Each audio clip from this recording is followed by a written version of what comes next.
Hi, chemistry students. I think you'll like this one today. It's kind of short and not too hard. I'm going to set you up so that maybe in class, the next time I'm with you, we can talk a little bit more about empirical and molecular formulas. So a little bit of intro. Do you remember when we talked about chemical compositions of being very definite? For instance, if I have a little bit of sugar or a lot of sugar, it was always composed of carbon, hydrogen, and oxygen in the same proportions. Well, the composition of that compound is stated as the percent by mass of each element in the compound. We're calling it percent composition.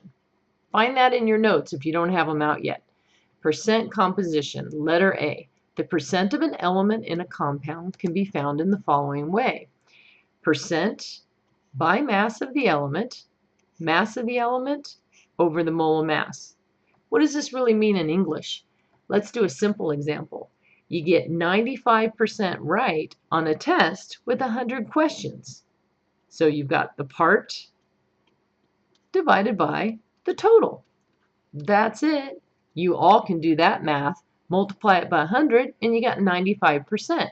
So if I want to know the percent by mass of a certain element in a compound, I take just that element and I divide it by the molar mass of the entire compound. Let me show you. Here's an example. I have 2 iron oxide samples. I analyze them and I have different masses. 36 grams was iron, or 36 grams total, sorry. 28 grams iron, 8 grams of oxygen.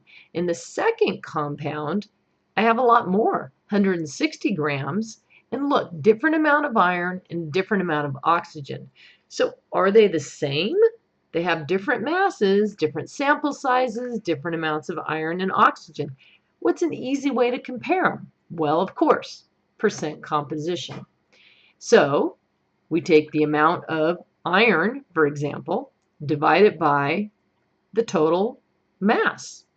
We didn't know this iron oxide compound, so we had to go by what the question actually told us. And the question told us there were 36 grams.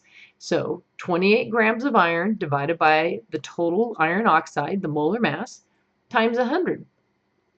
Oxygen divided by the total, which is 36, times 100.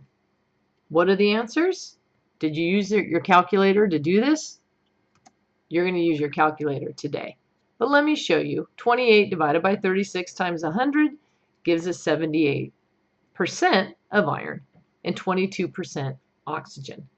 Well, that was the first iron oxide compound. Let's try another. So the other sample had a mass of 160 grams. So 112 iron divided by 160, about 70%, and the oxygen, about 30%.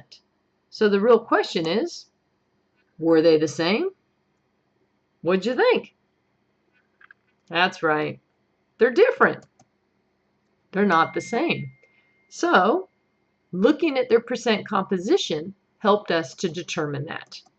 Here's another way you can do it. Oh, let me tell you, you got to check. They should always add up to 100, right? Okay, so here's another way we can do it. So what if I just give you a compound? Here we go. This is sodium carbonate. I bet you knew that because you know your ions. And it's sodium carbonate. So if I take just the sodium, and look here, we have 2 atoms of sodium. So 2 times the mass of sodium, look at the periodic table, it's actually 23.0, but we don't need that 0. So 2 times 23 is the amount of sodium in this compound. Divided by the total molar mass, you might have to do that math. 2 times 23 plus 1 carbon is 12 plus 3 oxygens, and they're each 16. You add all those together, and we get 106. So I take just the sodium, I divide by 106, and voila, 43% of this compound is sodium. Let's do the same for the carbon, right? 12, carbon has a mass of 12, divided by the total, times 100, and the oxygen. These may be on different pages. I can't remember. So turn the page if you need to. 3 times 16 divided by 106. We have 45% oxygen, 11% carbon. Write that down.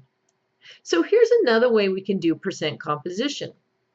So in class today, I want you to try these out. There's a couple different ways you can do it. You have a worksheet where you're just going to calculate the amount of oxygen in the compound.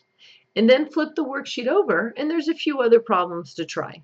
So do that for me, and let's see how you do. Come back to class, and we'll do it together. We'll see if you get the right answers. Good luck with that. It's real short, and then we'll build on that the next time I see you.